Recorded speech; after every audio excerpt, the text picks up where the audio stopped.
সম্মানিত ভিউয়ার্স, আসসালামু আলাইকুম রহমতুল্লাহি তাআলা ওয়া বারাকাতুহু। সকালে কেমন আছেন? আশা করি ভালো আছেন।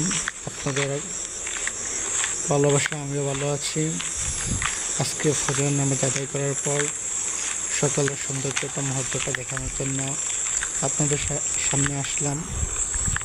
আসলে ফজর নামাজের পর যে আবহাওয়াটাতে যে মুহূর্তটা, এটা কত শান্তিময়, এটা বলার বাহিরে।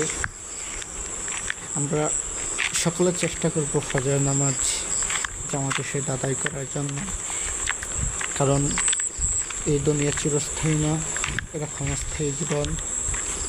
চিরস্থায়ী জীবন আমাদের এখনও বাকি আছে, এটা হচ্ছে ক্ষণস্থায়ী জীবন। আল্লাহ তাআলা আমাদের কিছুদিনের জন্য পাঠিয়েছেন তার ইবাদত করার জন্য।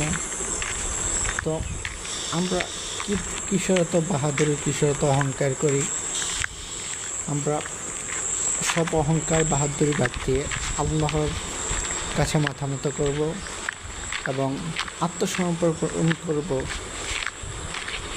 এবং জীবনে যত গুনাহগাতা করেছি আল্লাহ তাআলা যেন আমাদের সকল গুনাহগাতা মাফ করে দেন, আমিন।